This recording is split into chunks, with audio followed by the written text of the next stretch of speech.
Trava aí, Cleicinho. Segura aí, por favor. Pode ir? Uhum.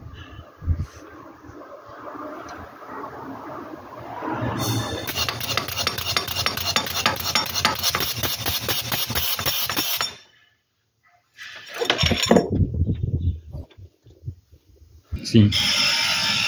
Ó, galera, por que que o injetor não queria sair? Ó o que aconteceu com ele. Tá vendo? Ó. Deixa eu ver se eu pego. Ó, ele tá embuchado. Criou um bucho no bico injetor.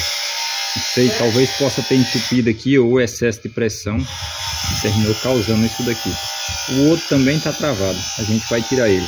Ó, veio até pedaço do cabeçote junto. Tá vendo?